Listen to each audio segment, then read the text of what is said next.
Et j'aimerais dire ici à quelqu'un qui passe par des moments de souffrance, des moments de maladie, des moments de pauvreté, des moments de rejet, des moments de calomnie, des moments difficiles.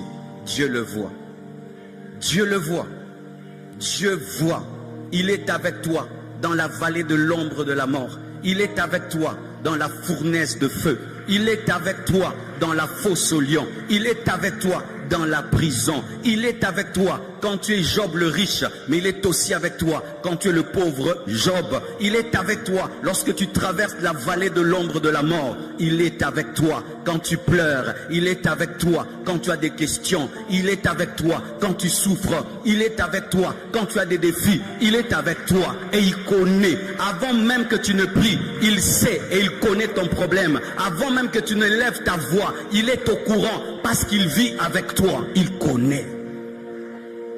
Quand la souffrance atteint l'homme, l'homme a souvent tendance à dire, est-ce que Dieu voit? Mais si Dieu voyait, pourquoi il ne change pas ma situation? Si Dieu était au courant, pourquoi il ne change pas? Lui n'est pas un homme, il n'est pas pressé et il arrive toujours à temps. Alléluia, alléluia. Dieu marche lentement comme un roi, mais n'est jamais en retard. Sois calme, il connaît et il agira en son temps.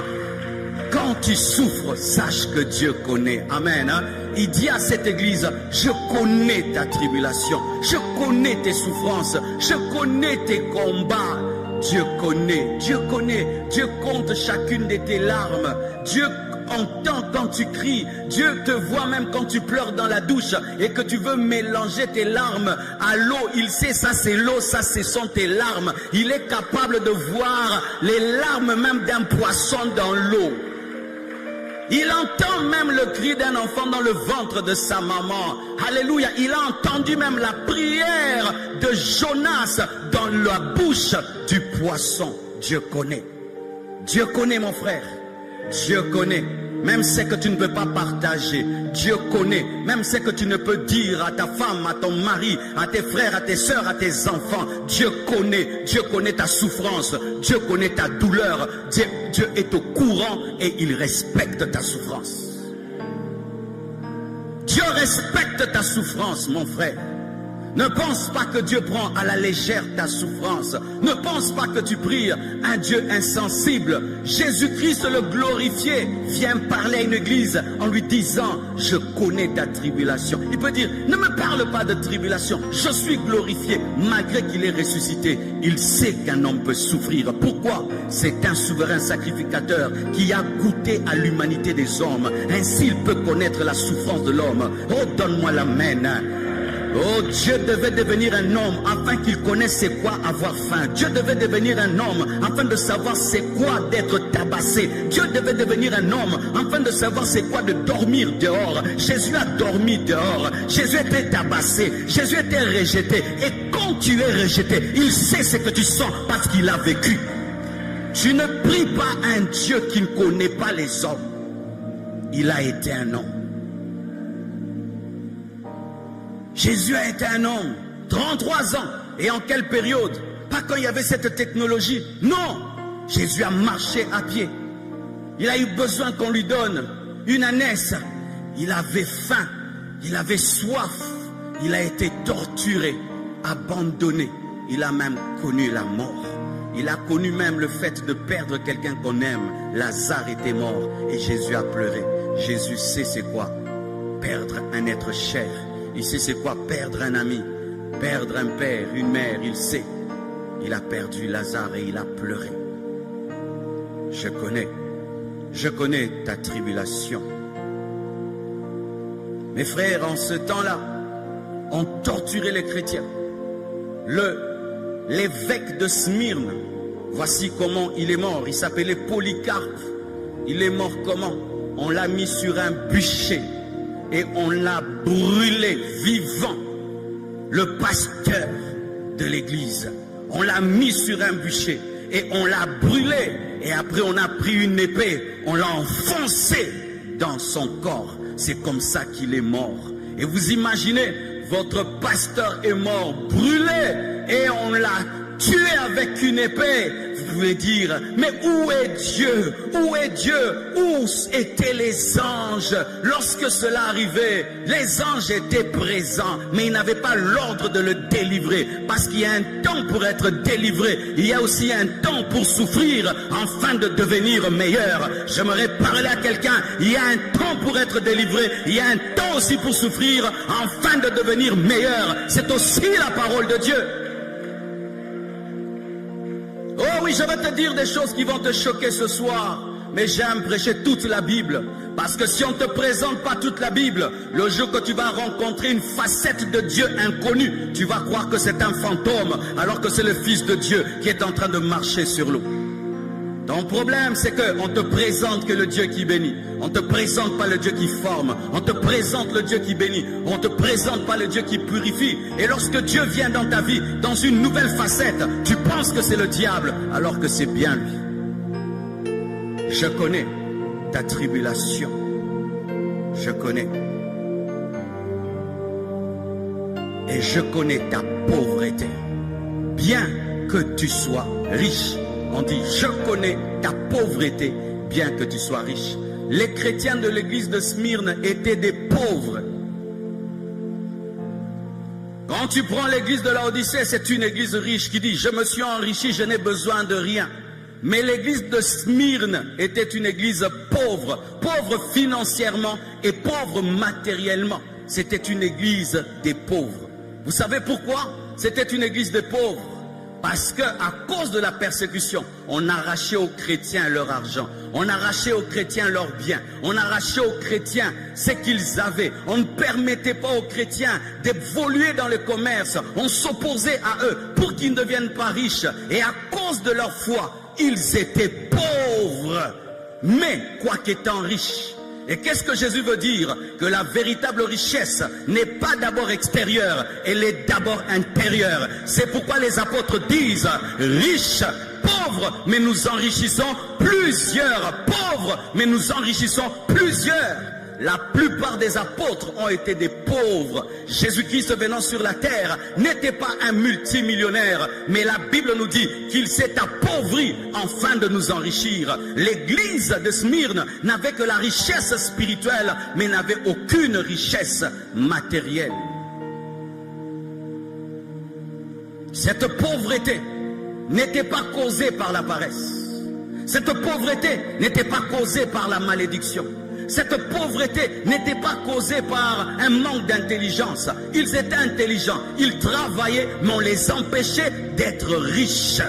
Car vous devez savoir, mes frères et sœurs, que nous sommes dans ce monde, mais nous ne sommes pas de ce monde.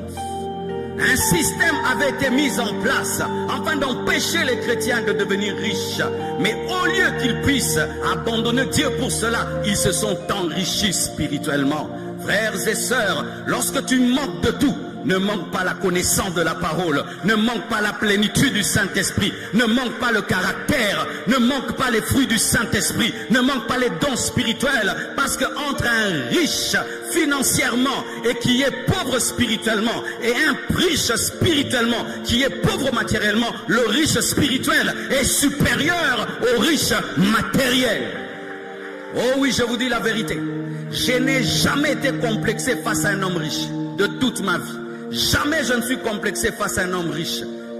Mais un homme qui craint Dieu, un homme qui aime Dieu, un homme qui est humble, un homme qui est brisé, il me pousse à genoux pour prier. Dieu, aide-moi, change-moi. Mais quelqu'un qui a des avions, quelqu'un qui a des bateaux, ce n'est rien, parce que tu mourras pauvre.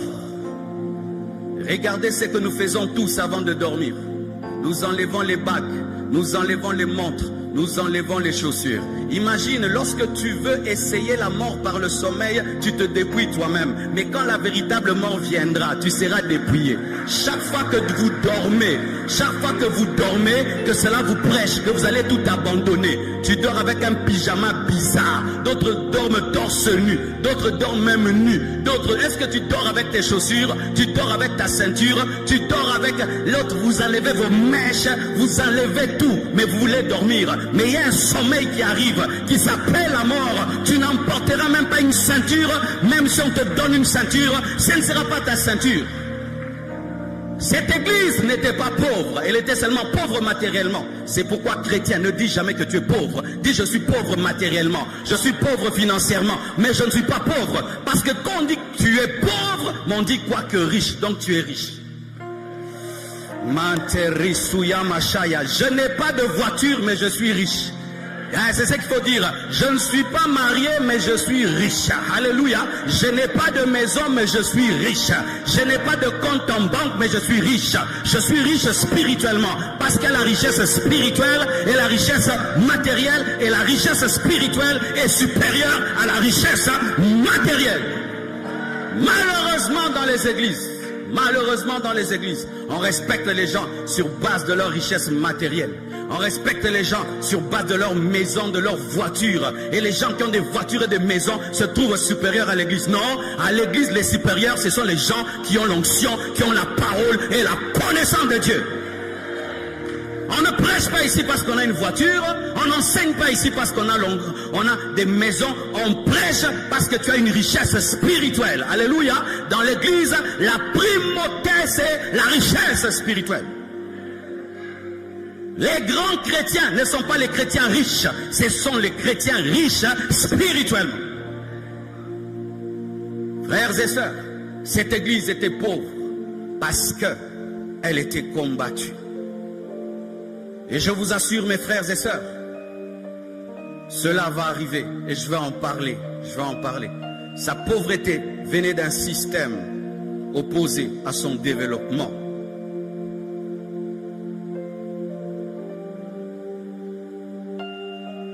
Et la Bible dit, je connais les calomnies de la part de ceux qui se disent juifs et ne le sont pas, mais qui sont une synagogue de Satan. L'église de Smyrne était une église qui était dans la tribulation, c'était une église qui était persécutée, c'était une église qui était pauvre financièrement, mais riche spirituellement, c'était une église calomniée. Qu'est-ce que la calomnie? C'est lorsqu'on invente des choses mauvaises sur toi. C'est ça, calomnier. C'est dire des choses sur quelqu'un qui sont fausses. Amen. Et sachez que le diable est appelé le calomniateur. Le calomniateur, c'est dire celui qui invente des choses sur les autres afin de ternir leur réputation.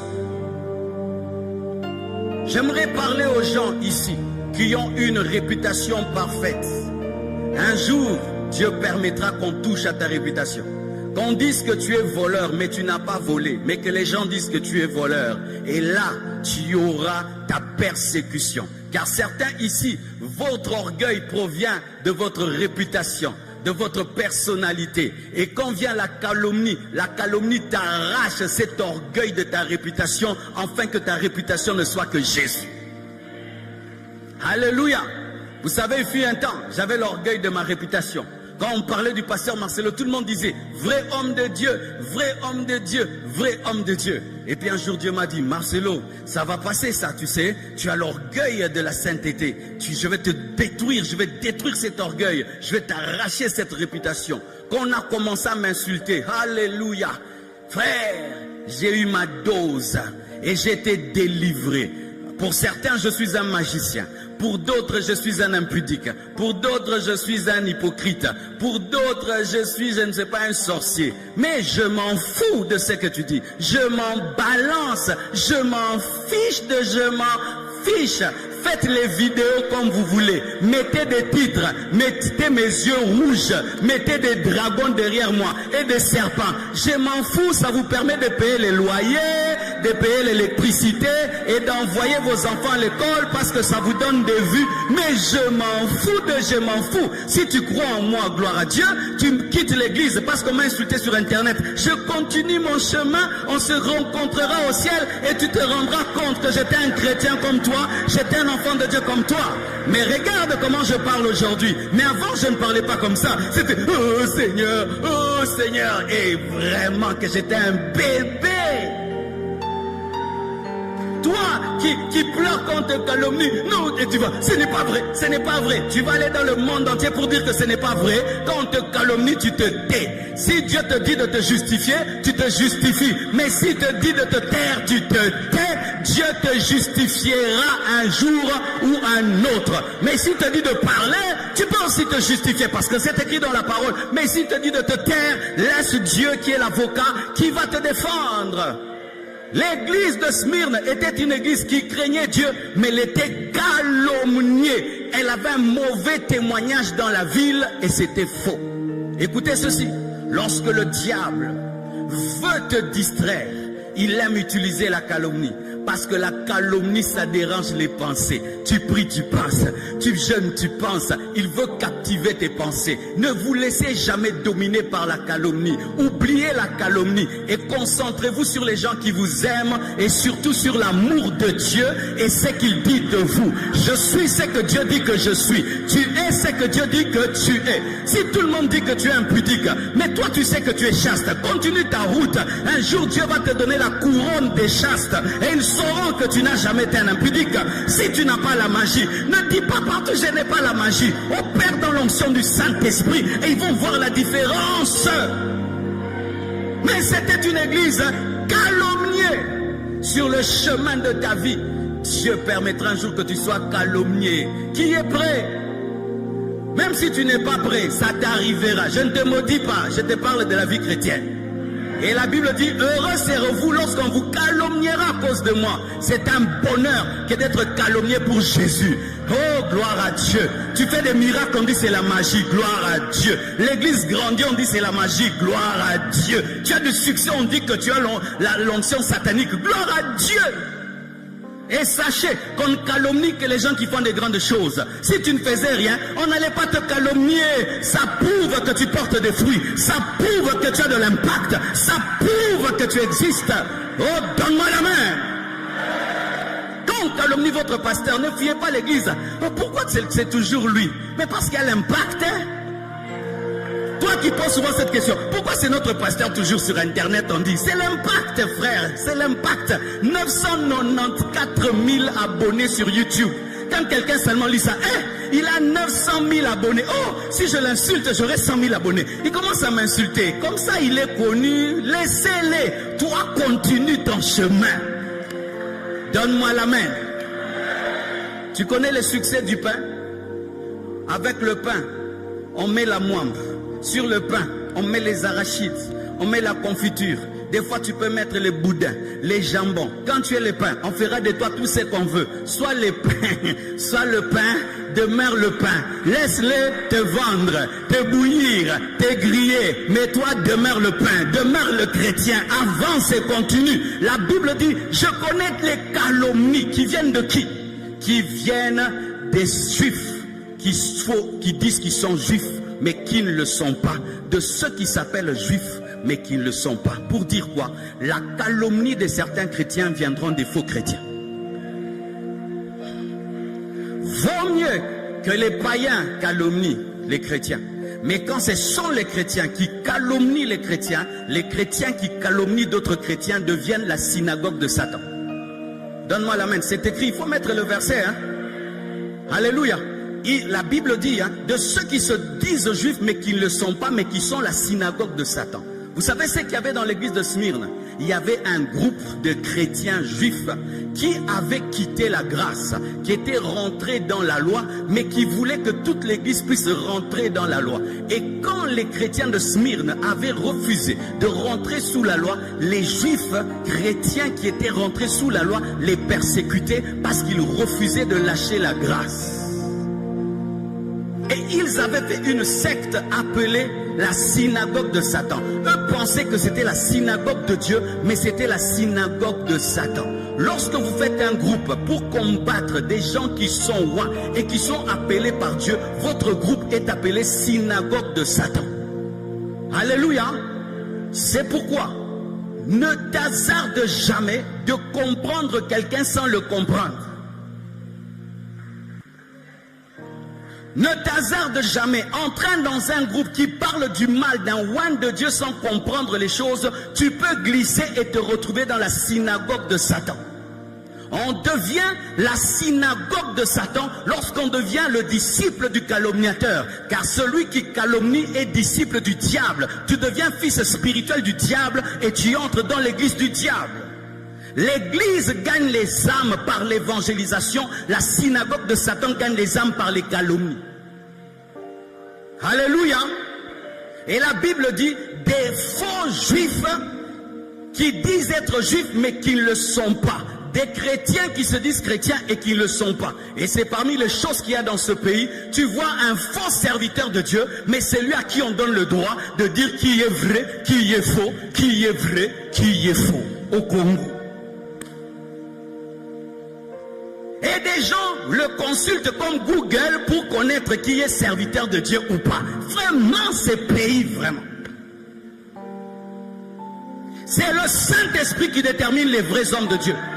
Ce n'est pas un homme. Pourquoi? L'homme peut être jaloux des autres. Amen. Hein? Ne va pas consulter un homme pour avoir le témoignage du ministère d'un homme. Va auprès de Dieu qui te donne le témoignage d'un homme de Dieu. Alléluia. Dieu a parlé à la Sunamite et lui a dit c'est un saint homme de Dieu. Si tu es dans cette église par les hommes, tu quitteras par les hommes. Mais si tu es dans cette église par Dieu, tu resteras par Dieu. Ne prie pas dans une église parce que les hommes t'amènent. Même si un homme t'amène, il faut que le Saint-Esprit te témoigne sur l'homme de Dieu. Et ainsi, quoi qu'on te dise sur l'homme de Dieu, tu vas demeurer dans l'église. Mais si tu es là par mouvement, un autre mouvement contraire appelé synagogue de Satan peut venir et va te perdre. Est-ce que tu comprends ce que je dis? Un jour, mes frères et sœurs, un de mes amis revient. Il dit, pasteur, ma mère m'a dit que notre pasteur est magicien. Je dis, comment ça? Oui, le pasteur, là, il est magicien. Je venais à peine de trouver cette église. Cet homme de Dieu, quand il parlait, mon cœur brûlait. Quand il parlait, ma vie changeait. Quand il priait pour moi, j'étais béni. Mon cœur aimait cette église, aimait cet homme de Dieu. J'ai dit, enfin, je trouvais l'église. Et l'un de mes meilleurs amis revient. Il dit, Marcelo, ma mère m'a dit quelque chose sur notre pasteur. Qu'est-ce qu'elle a dit? Il est dans l'occultisme. Pourquoi? On habite à côté de l'église et maman l'a vu en train de prier bizarrement. Il est dans l'occultisme. Tu t'imagines, frère, je viens de trouver une église. On me dit que le pasteur est magicien. Et la maman qui est voisine témoigne que comme elle a une maison en étage, quand mon pasteur prie en bas là-bas, mon pasteur a la magie. D'aller chercher la maman pour qu'elle m'explique et pas moins d'aller chercher le pasteur pour lui dire qu'on m'a dit. Dites dilemme. Je suis allé consulter Dieu. Seigneur Dieu de gloire, je crois que c'est toi qui m'as envoyé dans cette église. Mais écoute ce que la mère de mon ami a dit. Seigneur Dieu de gloire, est-ce qu'il est ton serviteur ou pas? Dieu ne m'a rien dit en termes de mots. Il m'a parlé en termes de paix. Parce que ce n'est pas parce que tu parles que Dieu doit parler. Dieu a plusieurs manières de parler. Il n'a pas répondu en parlant, mais il a répondu par la paix. Et j'ai eu seulement la paix. Et j'ai continué à aller à l'église. Mais vous savez ce que j'ai découvert? C'est que la maman de mon ami, elle était sorcière et ne supportait pas le feu de l'église. Donc c'est une sorcière qui a voulu me faire quitter une bonne église. Et je suis resté dans cette église pendant 4 ans. Après 4 ans, le pasteur m'a imposé les mains et j'ai reçu la puissance. Comme tu me vois là, j'ai reçu. Si j'avais écouté cette femme, je n'allais pas être ce que je suis aujourd'hui.